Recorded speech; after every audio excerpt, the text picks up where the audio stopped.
오늘 말씀은 제가 특별하게 우리 기도하는 그룹에 요청을 드렸었어요.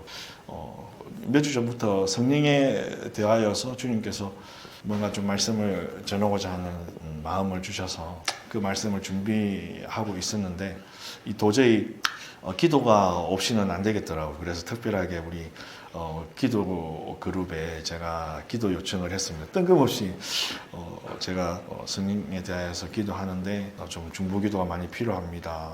그렇게 기도 요청을 드렸습니다. 그 기도의 효험인지는 모르겠으나 내용이 솔직히 이만큼 있었단 말이에요. 근데 여러분의 기도의 효험이 발동이 됐는지 너무 많이 가지치가 돼버려가지고 나무 몽통만 남은 느낌이 듭니다. 그래서 오늘 생각보다 너무 짧게 끝날 수가 있어요. 여러분 당혹해 하지 마십시오. 말을 이렇게 해놓고 또 길게 하면 여러분 또 얼마나 또 배신감 느끼실지 모르겠는데 네, 그렇습니다. 좀 너무 짧지 않게 끝나지 않도록 좀 이렇게 좀 말씀드리니까 제발 그렇게 원하시는 눈치가 있는 것 같은데 네. 저에게는 큰 고민이 하나가 있고 의문이 하나 있었습니다. 큰 고민 하나 뭐냐 하면은 솔직히 제가 유튜브 검색을 해놓고 또 조금씩 좀 보긴 했어요. 그러면서 내용을 바꾼 거지. 찬양을 좀 들고 그 정도는 한 괜찮지 않습니까? 찬양을 듣고 그러다 보니까 이제 검색을 그렇게 하니까 말씀이 자꾸 들어오는 거예요. 말씀이. 그래서 누군가 강의하신 말씀이 들어오고 하는데 어떤 부산의 어떤 목사님이 그분은 아주 히브리어와 헬라에 아주 능통하신 분 같아요. 나이도 저하고 비슷한 것 같은데 참 대단하신 분 같아요. 저는 아직 히브리 헬라 잘 모르는데 능통하면서 강의를 하시는데 갑자기 우리 요즘 말로 하면은 현타가 오는 거예요. 현타라고 하면 우리 어르신들 다 아시겠죠, 그 단어. 제 자신이 갑자기 딱 보이는 거예요. 그러면서 너무 비교가 되는 거라. 너무 제 자신이 초라해 보이는 거지. 이런 분은 이 정도인데. 그러면서 저한테 드는 자동적으로 드는 생각이 뭐였어요? 나는 목사의 자질이 없나 보다. 그런 생각을 하는 거죠. 왜냐하면은 제가 솔직히 지금 제가 나도 좀 해봐야지 해서 지금 제가 헬라어, 히브리어를 능통하게 공부한다고 해서 어느 세월에 그 지경까지 갈 수 있겠어요. 혹은 제가 얼마나 많이 이렇게 하면은 그 정도 수준까지 되겠어요. 그런 분들하고 저를 비교하니까 나는 그래도 목사는 기본적으로 이렇게 자질이 뭔가 항상 책 읽고 기도하고 말씀 연구하고 끊임없이 그렇게 이게 삶의 루틴이 돼야 되는데 저는 가보니까 제가 루틴이 그렇지 않은 것 같아요. 왜냐하면은 저는 우리 애들한테도 항상 말하죠. 공부는 엉덩이가 하는 거야. 그런데 그걸 제일 못하는 게 저거든요. 말은 그렇게 우리 아이들한테는 말하면서 정작 저는 중고등학교 다닐 때 이 잔머리와 벼락치기로 연명하던 습관이 있어가지고 진득하게 공부하는 습관이 없으니까 진득하게 책 보고 한다는 게 습관이 아직 안 된 것 같아요. 그러니까 참 목사로서 갖고 있는 자질이 많이 부족한 것 같아요. 저 스스로 생각할 때. 그게 없는 것 같으니까 고민 아니 고민이 되는 거죠. 그러면 한 번씩 사람이 컨디션이 안 좋고 난조가 되면은 생각이 들죠. 내가 그만둬야 된다 말할까. 저 같은 게 무슨 할 수 있게 이런 것까지 이제 생각이 지나가는 거예요. 여러분이 보시면 또 병이 도시는구나 이렇게 생각할 수도 있는데. 근데 진짜 제 고민은 그 고민이 아니에요. 그거는 그냥 하면 되잖아요. 그냥 제 루틴이 없으면 매일 성경 읽고 매일 말씀 묵상하고 매일 연구하고 책 읽고 하는 습관을 들이도록 노력하면 될 것 아닙니까? 그러면 되잖아요. 작심 3일이라고 하는데 그러면 3일마다 작정하면 되잖아요. 그렇게 하면 될 것 아닙니까? 근데 진짜 고민은 뭐냐면 그게 하기 싫다는 겁니다. 그게 하고 싶지가 않아요. 이게 제 고민이었어요. 주 입장은 그거 하기 싫은데 요거예요. 그게 고민이었다. 의문 하나. 지난주에 우리 집 아내 공방 앞에 잠깐 차를 대고 기다리고 있었는데 아내를 기다리고 있었는데 한 무리의 사람들이 막 이렇게 정장을 막 입고 아이도 넥타이를 하고 있더라고. 아이부터 나이 많으신 우리 여사님까지 막 이렇게 또 어떤 분은 또 가족 같아 보이고 되게 화기애애하면서 막 서로 웃고 안녕하세요 서로 인사하면서 막 모이는 거예요. 토요일 날 보니까 여호와의 증인이더라고. 모여서 이제 그날이 자기들의 포교하는 날인 것 같아요. 그래서 막 이렇게 저렇게 자기들이 모여가지고 이제 가판대 있잖아. 여호와의 증인 그 가판대를 들고 니는 저리 가라 우리는 이래 갈게 막 그러면서 막 가가고 모이는 거예요. 여호와의 증인들이 전도할 때 이게 가족 단위로 움직이잖아요. 그러면서 제가 볼 때는 되게 분위기가 좋아 보이는 거예요. 되게 교양 있어 보이고 우리는 이단이고 잘못된 가르침을 갖고 있으니까 어떤 면에서 우리 믿음의 입장에서 볼 때는 그들이 잘못된 거죠. 예수님을 인정하지 않아요. 예수님을 자기들 형님이라고 하는 사람들이니까. 예수님이 너희 내 친구라, 내 아버지. 그러니까 예수님도 하나님의 첫 번째 피조물이라고 생각해요. 이 여호와의 증인은. 그래서 성삼위일체를 믿지 않습니다. 여호와의 증인은. 그런데 그들의 양상은 그렇게 보이는 거예요. 그러면서 의문이 드는 거죠. 저들을 움직이게 하는 열정의 동기는 뭘까? 우리 진주에서 교회당에서 청년들이 제일 많은, 젊은이들이 제일 많이 모이는 종교 집단이 있어요. 신천지, 하나님의 교회. 거기는 봉사활동도 되게 열심히 합니다. 그리고 뭔가 이뻐 보이고 잘생긴 청년들이라 보고 좀 미끈해 보이는 사람들은 신천지고 하나님의 교회예요. 이들을 움직이는 열정과 동력은 뭘까? 그게 궁금한 거예요. 그래서 제가 찾아봤죠. 신천지에서 다시 회심해서 넘어온 사람들이 그 사역을 하고 있는 그 사이트가 있어요. 거기에 그 돌아온 사람들이 간증을 많이 올렸어요. 그래 그 간증을 몇 개 읽어봤죠. 그러니까 대충 이렇게 공통된 것들이 이렇게 나오더라고요. 그 열정들이 무엇일까 궁금해가지고 제가 찾아봤거든요. 신천지 같은 경우에는 2, 3년 안에 그들이 꿈꾸는 나라가 온답니다. 항상 그렇대요. 항상 솔직히 10년 전에도 2, 3년 안이었대. 2, 3년 안에 온대요. 그러면서 이상세계가 온다는 거죠. 그러니까 항상 자기들 시간이 급하죠. 2, 3년밖에 안 남았으니까. 그런데 그 구원의 반열에 들어가, 즉 흰물이라고 하는 그 하얀 흰 옷 무리에 들어가려고 하면 14만 4천에 들어간다는 게 14만 4천에 내가 들어가야 된다는 거예요. 그러니까 한마디로 적어도 14만 4천 등이 되어야 한다는 거예요. 그게 들어가야 된다는 거예요. 그게 들어가기 위해서 애를 쓰는 거죠. 왜 그렇게 들어가고자 애를 쓸까요? 자기 혼자 구원 받으려고요? 아니요.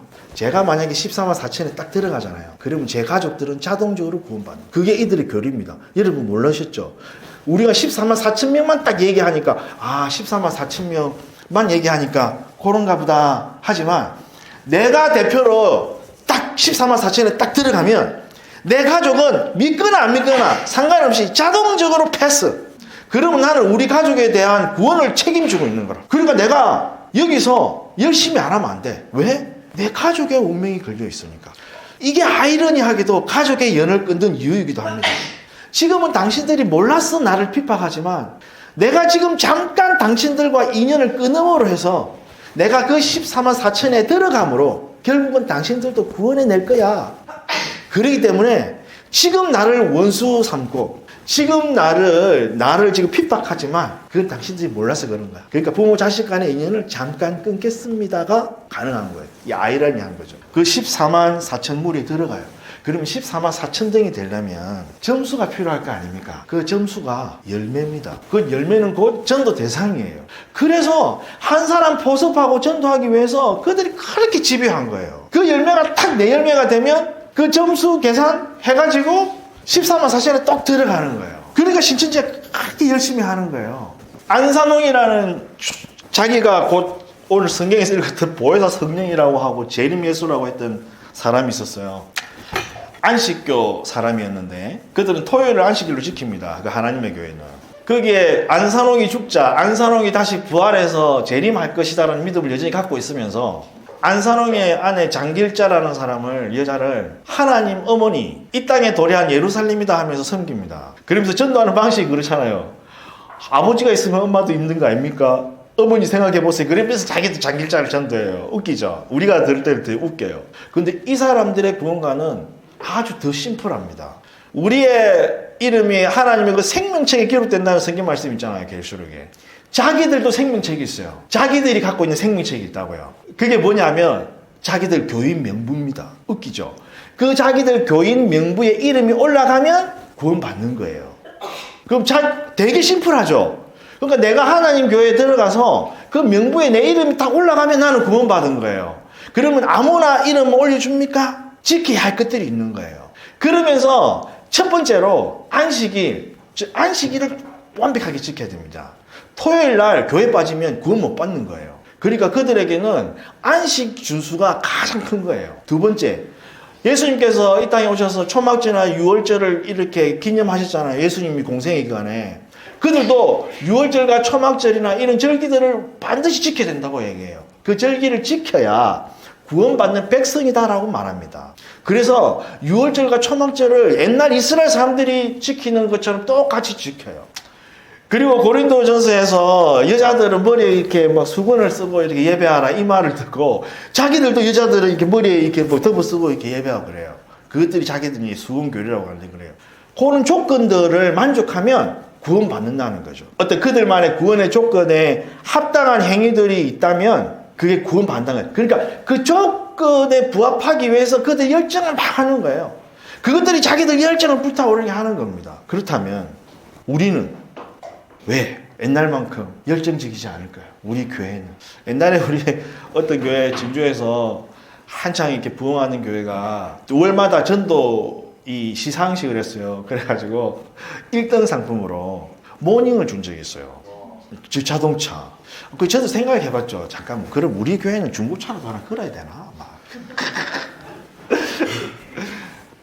솔직히 성경에도 혹은 성경에 있지만 자기들 임의로 막 이렇게 뽑아다가 어떤 이상한 교리 만들어가지고 사람들을 열심히 있게 만들어서 하는 것보다 어떻게 보면 차라리 뭐 차줄게 뭐 해줄게 하는 게 더 낫지 않나? 참 천박하고 참 비루하긴 하지만 우리의 열심의 동기는 어디인가? 그게 제 의문이었어요. 신천지와 이단들은 저는 거짓된 어떤 교리와 어떤 열심에 함몰되어서 하지만 결국은 그러한 모든 종교적인 열심은 사람을 파괴합니다. 그 이단에서 교회생활 하다가 인생이 피폐된 사람들의 이야기를 얼마나 많이 듣습니까? 그것이 정답은 아니라는 것이죠. 능력이 없다는 거. 제가 아까 전에 제가 했던 고민, 하고자 하는 마음이 없어요. 이 말은 달리 말하면 저에게 그렇게 하고자 하는 능력이 없다는 말이기도 하거든요. 나에게 능력이 없다는 것. 그리고 하나님에 대한 열정, 열심이 없다는 것. 이것이 제 고민이기도 하고 의문이기도 하고 어떻게 보면 지금 우리 한국 교회의 고민이기도 한 것 같습니다. 예수님께서는 완전한 하나님이셨습니다. 요한복음 1장 그렇게 시작합니다. 태초에 말씀이 계시니라. 이 말씀이 하나님과 함께 계셨으니 이 말씀은 곧 하나님이시라. 만물이 그로 말미암아 지은 바 되었다. 예수님은 창조주 하나님이셨어요. 그러나 그 예수님은 완전한 사람의 몸을 입고 이 땅에 오셨습니다. 사람의 몸을 입고 이 땅에 오셨다는 것은 창조주로서 모든 능력을 내려놓으셨다는 말이기도 해요. 그러니까 완전한 창조주, 전지전능한 하나님께서 완전한 피조물로 이 땅에 오셨다. 그래서 예수님은 하나님의 일을 하시기 위하여 성령님이 필요하셨던 거예요. 그래서 예수님의 사역은 성령 하나님의 사역이었습니다. 예수님의 모든 기적의 사건들은 그 배후에는 성령 하나님이 계셨어요. 예수님께서 요한의 세례를 받으셨습니다. 그래서 요한이 증언하여 이르되 내가 보매 성령이 비둘기같이 하늘로부터 내려와 그의 위에 머물더라.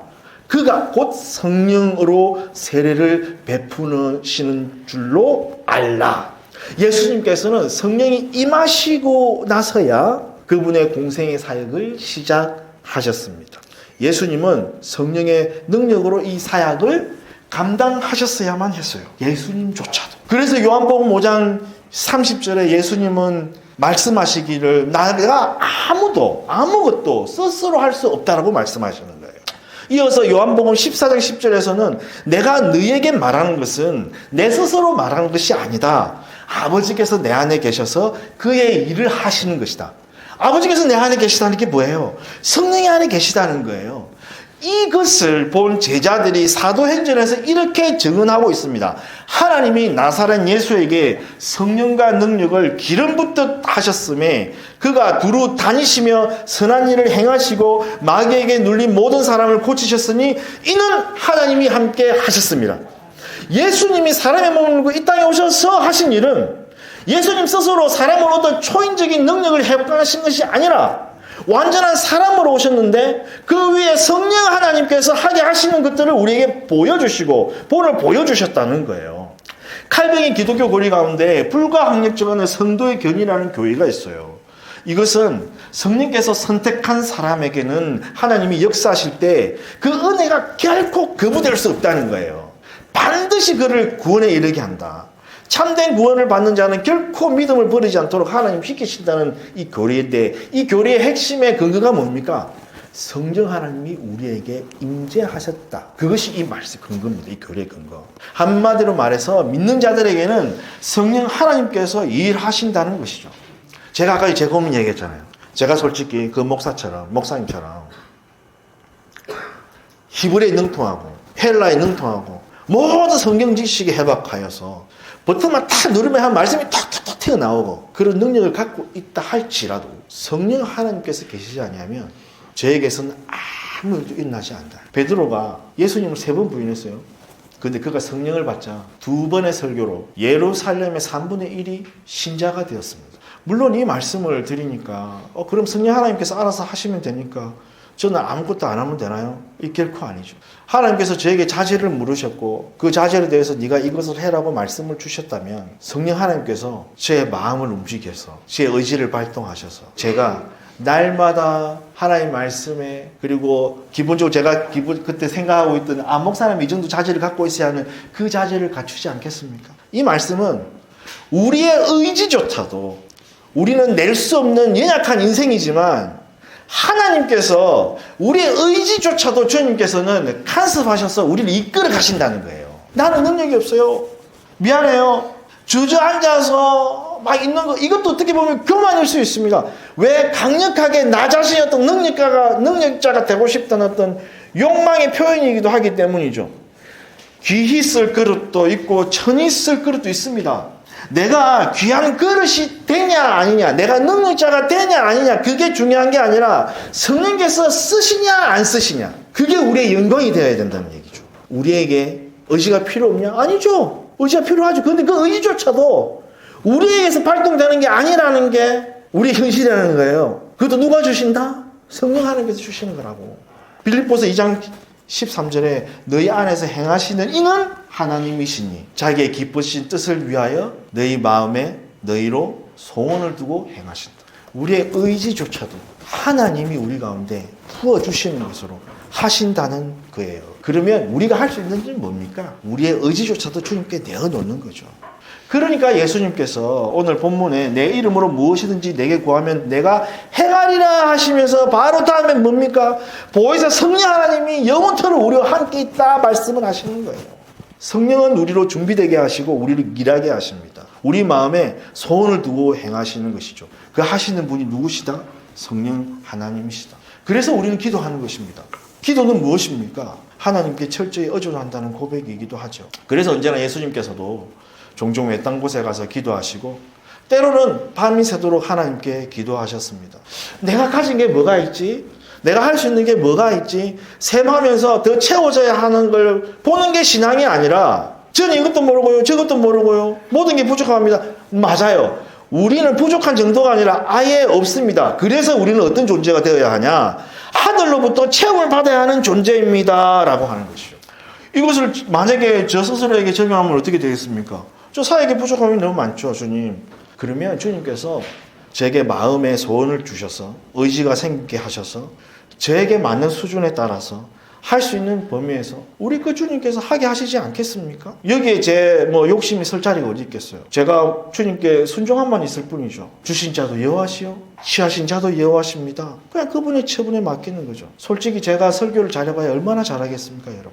제가 오늘 용가리처럼 여러분에게 성령의 불을 뿜는다고 한들 여러분 가운데 계시는 성령 하나님께서 여러분을 움직이지 아니하시면 아무 소용없는 겁니다. 능력 있어 보이는 목사들 비교하면서 기가 팍 죽어가지고 나는 자질이 없네. 이거 제 욕망이고 욕심이죠. 제 친구한테 야, 나 솔직히 좀 이렇다 하니까 딱 하는 말이 그거더라고. 너는 참 욕심이 많구나, 아이야.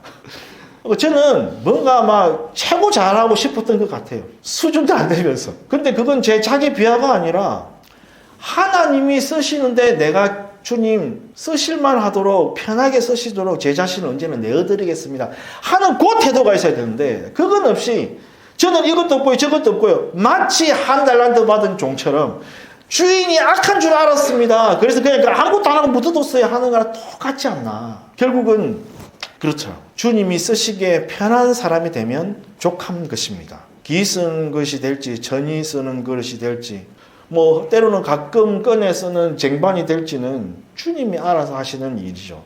이것은 자포자기가 아니라 적극적인 순종의 태도라고 저는 생각합니다. 그래서 성령을 따라가면 항상 마음이 평안해요. 그 평안이 있다면 때로는 그 자리를 포기할 수도 있죠. 마음 편하게.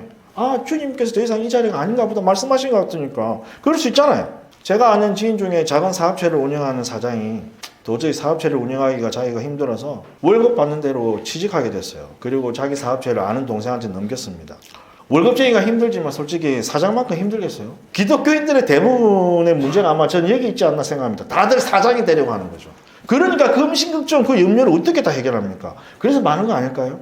머리 아프고 힘든 건 솔직히 우리 하나님께 다 맡겨버리면 되잖아요. 간단한 거 아닙니까? 제가 머리 아프고 힘들다고 고민한다고 염려한다고 내 키를 한 자라 더 할 수 있습니까? 예수님 말씀하셨잖아요. 그럼 어떻게 해요? 마차 엎드려가지고 하나님께 기도하는 거죠. 하나님이고 하라는 대로 하면 되는 거 아닙니까? 그게 마음 편한 거 아닙니까? 솔직히 인간적으로 계산기 두드려봐도 계산이 나오잖아요. 나 죽었습니다 하고 엎드려서 기도하는 게 어떻게 보면 제일 지혜로운 거 아닐까요?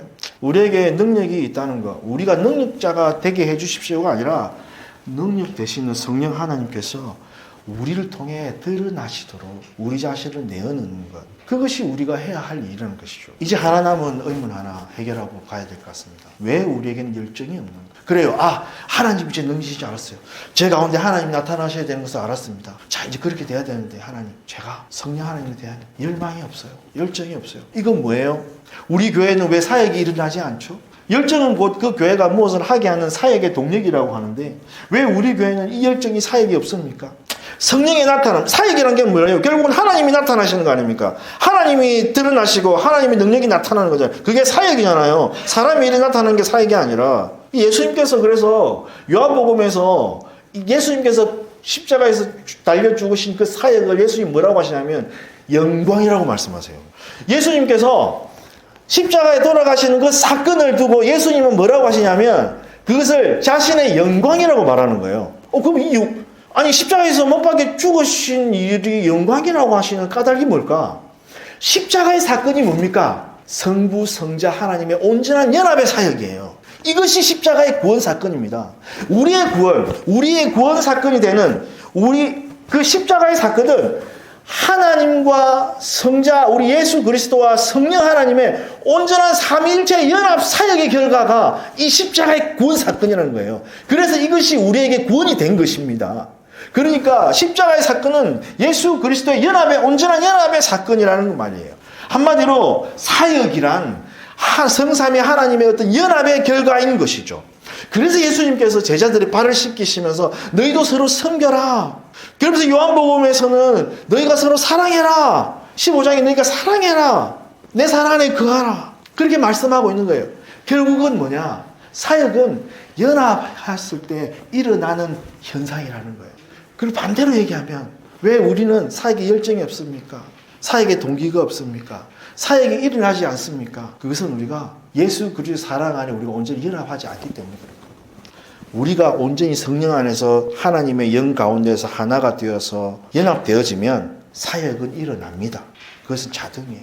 이게 연합의 의미예요. 그리고 연합의 본질은 뭡니까? 사랑입니다. 나의 사랑 안에 거하라. 그 사랑, 그 연합은 충만한 기쁨을 드러냅니다. 이 충만한 기쁨이 사역의 동력이고 열정이라고 하는 것이죠.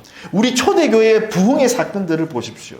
우리 대한민국 교회사의 부흥의 어떤 역사를 펴봐보면 우리가 이것들을 볼 수 있어요. 그때 누가 전도한다고 뭐 상을 줬습니까?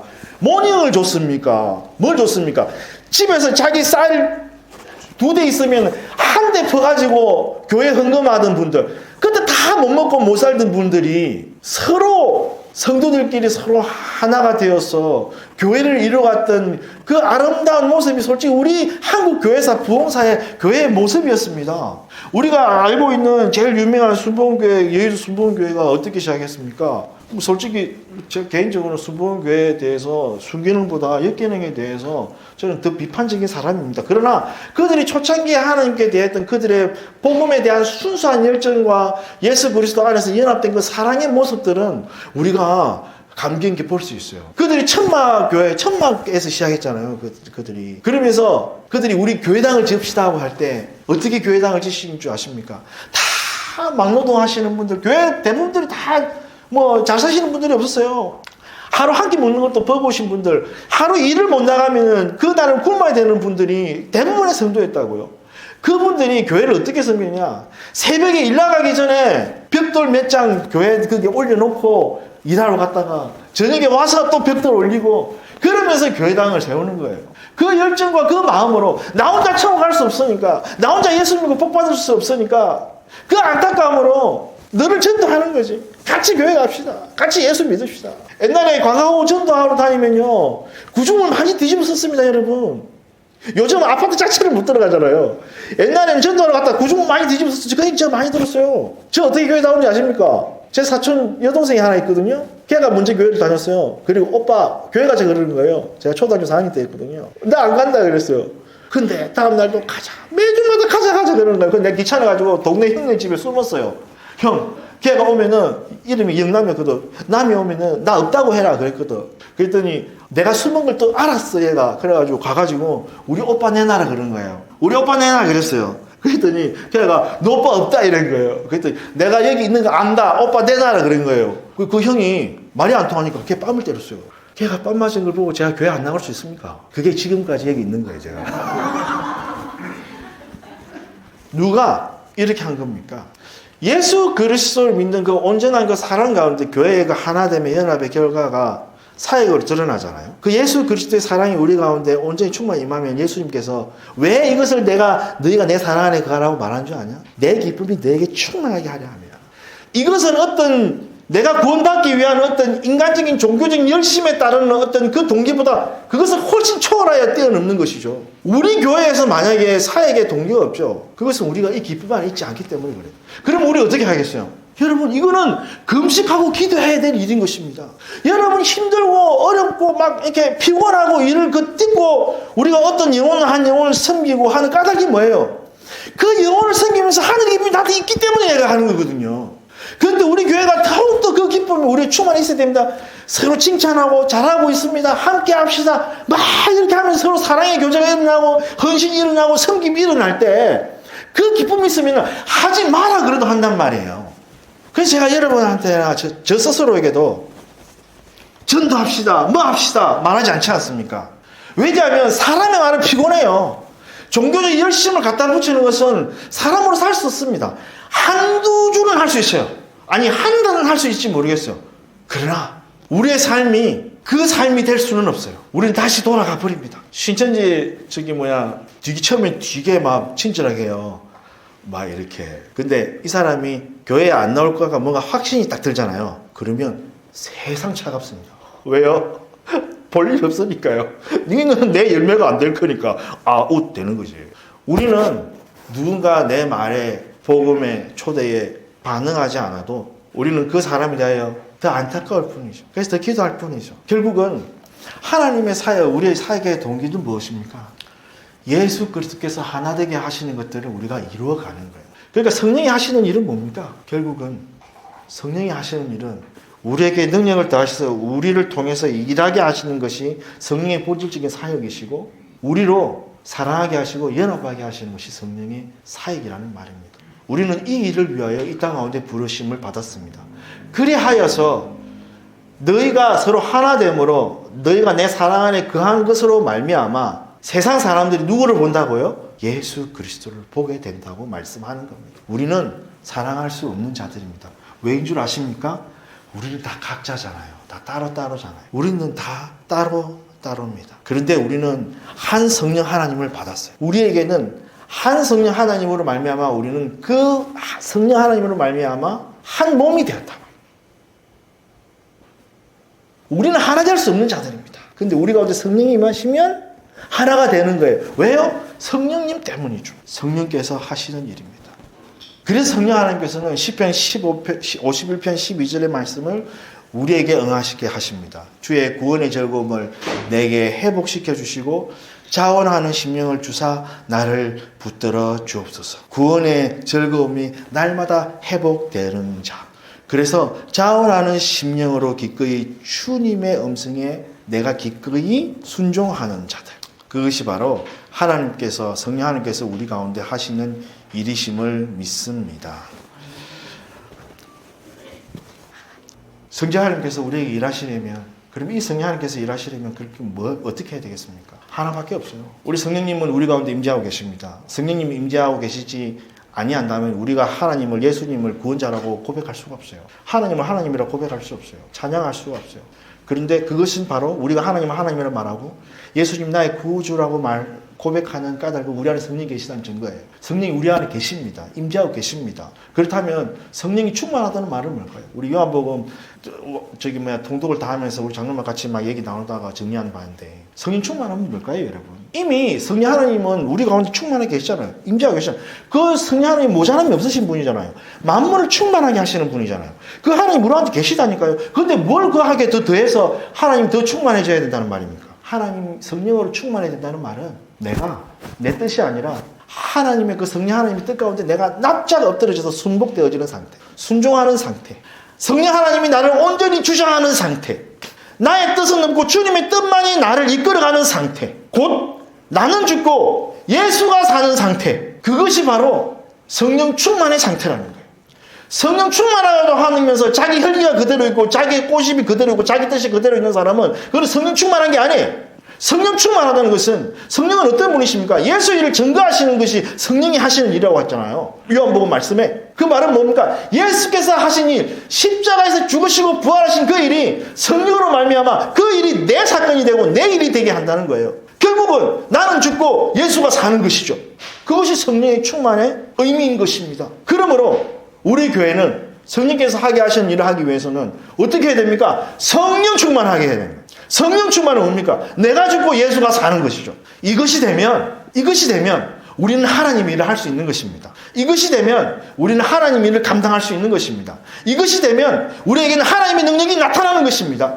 우리는 할 수 없으나 하나님이 하시는 것을 보게 되는 것입니다. 무고기 잡던 일자무식 베드로가 어느 날 성령이 임하자 두 번의 설교로 예루살렘의 3분의 1이 신자가 되어지는 것처럼 그 지표는 중요하지 않아요. 내가 설교 몇 번 해가지고 얼마나 많은 사람들이 전도가 되었냐, 능력이 나타났냐, 이게 중요한 게 아니라 성령 하나님이 나타나셨다는 사실이 중요하다는 얘기입니다. 성령 하나님이 하시는 거잖아요. 성령 하나님이 나타나면 사역이 일어나는 것입니다. 그래서 우리가 온전히 사랑하지 못하는 것이나 연합되는 일들이나 그런 것이 우리가 존재하게 되는 것이죠. 할렐루야. 그래서 우리는 성령 충만하기를 간절히 바랍니다. 그래서 2025년은 우리가 이 성령 충만으로 우리가 엎드리면서 살을 이루고 가야 된다고 생각해요. 그럼 주님께서 우리의 마음을 붙드시고 움직이시고 딱딱하고 굳은 마음도 제하셔서 부드럽게 하시고 말씀이 응하도록 우리를 또 만들어 가세요. 그러면 거기에 말할 수 없는 기쁨이 있어요, 여러분. 우리는 그것을 체험하고 서로 간증하고 그래서 서로 하나가 되고 기뻐하고 그러면서 자연스럽게 사역도 일어나. 그때 될 줄 믿습니다. 네.